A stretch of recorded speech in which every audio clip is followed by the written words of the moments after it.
Yeah. Good evening. Good evening, बसा. कुठून आलेले आहात तुम्ही? मी वाशिम जिल्ह्यातील कारंजा तालुक्यातील सावरगाव येथून आले. कारंजा गाव? मंगरुळपीर तालुक्यातील सावरगाव या ठिकाणी. बरं. तुमच्या पत्त्यामध्ये उल्लेख आहे तुमच्या घराचं नाव गोवर्धन निवास. गोवर्धनचे काय ऐतिहासिक किंवा आध्यात्मिक रेफरन्सेस आहेत? गोवर्धन ज्या गोवंशीय समाज आहे त्याच्यामध्ये त्याचा रेफरन्स सापडतो. गोवर्धन हे माझ्या आजोबांचं नाव होतं त्यामुळे त्याचं नाव आम्ही गोवर्धन. अच्छा, बरं. PSI का व्हायचे? PSI मॅडम खाटीबद्दल असलेला आकर्षण आणि मला कॉलेजमध्ये पोलिसांबद्दलचे जे अनुभव आले त्यामुळे मला एक सकारात्मक भावना आहे. समाजावर प्रभाव पाडणारं हे पद आहे, आव्हानात्मक पद आहे, तसंच प्रतिष्ठेचं पद आहे. त्यामुळे पोलिसांच्या अडचणी काय काय तुम्हाला काय वाटतं? अडचणी एक तर म्हणजे कमी असलेली संख्या, दुसरी गोष्ट टेक्निकल अपडेटेड नसणं, तिसरी गोष्ट कामाचे तास आणि वाहनांची पण अपुरी संख्या. कामाचे तास किती येते? 24 तास. ड्युटी किती वेळ असते?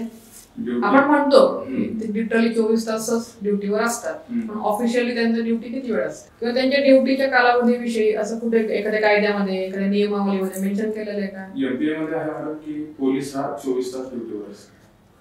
आता कामाचे तास असं कुठेच नोंद नाहीये, पण एमपीए मध्ये असं सांगितलेलं आहे की पोलीस हा 24 तास ड्युटीवर असतो. तुम्हाला काय वाटतं की पोलिसांचे कामाचे तास किती असले पाहिजेत? माझ्या मते मॅडम 16 तास, म्हणजे 12 ते 16 तास असायला. इतके जास्त का बरं? बाकीचे सगळे जॉब असतात ते 8 तास 10 तास असतात मॅक्सिमम. हा मॅडम इमर्जन्सी जॉब आहे त्यामुळे इथे कालावधी स्पेसिफिक असणं म्हणजे मला ते योग्य वाटत नाही. आपण जर मनुष्यबळ वाढवलं तर शिफ्ट मध्ये काम करू शकतो ना? हा, मनुष्यबळ वाढवलं तर होईल. लोकसंख्या जास्त आहे, प्रमाणात पोलिसांची संख्या कमी आहे, त्यामुळे माझ्या मते कामाचे तास किती लोकसंख्या मागे एक पोलीस अधिकारी असला पाहिजे? कमीत कमी 100 लोकसंख्या मागे तरी एक असलं पाहिजे. कमीत कमी 100? म्हणजे 100 लोकसंख्या मागे कमीत कमी एक. तुम्ही BE केलेलं आहे IT मध्ये, त्याचा उद्देश काय होता? त्यावेळेस टेक्निकल सगळं अपग्रेड होतं, IT रिव्होल्युशनचा तो काळ होता 2012 मध्ये.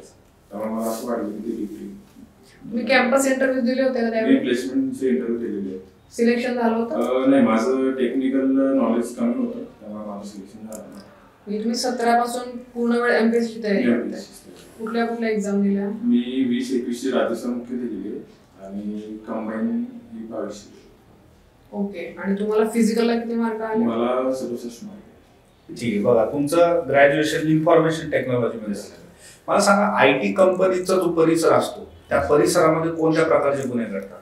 सायबर बुलिंग, स्पूपिंग, त्याच्यानंतर म्हणजे जे आर्थिक गुन्हे करतात, फोन करून माहिती, बँकेची माहिती घेणे. बरं, मला सांगा, सायबर हेल्पलाईन नंबर माहिती आहे तुम्हाला? हा, 1930 सायबर. एखादे पॅरेंट्स जर त्यांच्या मुलाला तुमच्याकडे घेऊन आले आणि तो जो मुलगा आहे तो ऑनलाईन गेम्सला ऍडिक्टेड आहे, तुम्ही कसं काउन्सिलिंग करशाल? तर सर, नुकसान म्हणजे ज्या स्टुडंट आहेत अभ्यासावर लक्ष केंद्रित करणे प्राथमिकता असायला पाहिजे, करिअरवर लक्ष केंद्रित करणे प्राथमिकता असायला. ऐकतील का बरं लहान मुलं? हा सर, त्यांना म्हणजे समजावून सांगितलं त्या हिशोबाने तर मला असं वाटतं ऐकते. आणि पोलिसांचं लहान मुलांमध्ये आकर्षण पण आहे. बऱ्याच वेळेस पॅरेंट्स किंवा काही जे सोशल एलिमेंट्स आहेत ते असे सजेशन्स देतात की मोबाईल फोन जो आहे तो टोटली आपण बॅन केला पाहिजे, म्हणजे तो दिलाच नाही पाहिजे हातामध्ये. काय वाटतं तुम्हाला, योग्य आहे? टोटली बॅन करणं योग्य नाहीये. जसं आपण कशा प्रकारे त्याचा वापर करतोय त्यामुळे कंट्रोल ठेवून जर गोष्टी केल्या तर ते सोयीस्कर. तुमच्या हॉबीज आहेत काही? हा, मेडिटेशन. ओके. काय साध्य होतं बरं मेडिटेशन मधून? सर, एकतर जो स्ट्रेस आहे, ताणतणाव आहे, त्यापासून मुक्ती मिळते आणि फ्युचरचा किंवा पास्टच्या जे विचारामुळे आपण काही सायंटिफिक बेस आहे का बरं मेडिटेशनला की खरंच त्याच्यामधून ह्या स्ट्रेस वगैरे रिलीज होतो? सर, व्हायब्रेशन्स ज्या शरीरामध्ये निर्माण होतात त्यामुळे रिलीज ऑफ स्ट्रेस आपण म्हणू शकतो. सायंटिफिक.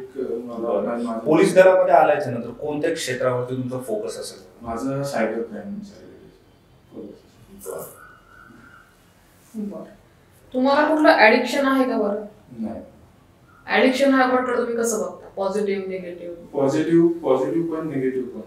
पॉझिटिव्ह म्हणजे कुणाला अभ्यासाचं ऍडिक्शन असू शकतं, कुणाला गाणं ऐकण्याचं, म्युझिकचं. निगेटिव्ह थॉट म्हणजे ड्रग्स असणे, अल्कोहोल. तुम्हाला असं कुठलं पॉझिटिव्ह ऍडिक्शन नाहीये का?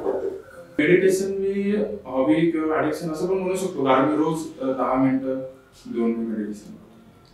बरं, तुम्ही 2017 पासून MPSCचा अभ्यास करताय. एवढ्या सगळ्या प्रवासामध्ये 6-7 वर्षांच्या तुम्ही काय शिकलात बरं? मी मॅडम पेशन्स, संयम शिकलो आणि आपण समाधानी राहणं. संयम आणि समाधान या 2 गोष्टी शिकलो. मी पेपर कुठला वाचता डेली? मी लोकसत्ता हार्ड कॉपी ऑनलाईन? मी ऑनलाईन वाचता. बरं, पेपरची जी किंमत असते किती असते जनरली हार्ड कॉपीची? 5 रुपये, 5 ते 7 रुपये असते. रविवारची पेपरची किंमत जास्त असते. तुम्हाला असं वाटतं का की त्याच्यातून त्यांचं जे अंकाची पूर्ण किंमत असते ती तिथून वसूल होत असेल? मॅडम त्यांची किंमत जाहिराती, ज्या पेपरमध्ये जाहिराती असते त्याच्यातून हे होते, कव्हर होते. ते प्रॉफिट मध्ये असते असं वाटतं का तुम्हाला? मॅडम मला वाटतं प्रॉफिट मध्ये असतील. हा, कारण जर म्हणजे ते चालत आहेत आतापर्यंत पेपर, तर ते प्रॉफिट. त्याच्यावर चालेल, येऊ शकता तुम्ही. All the best.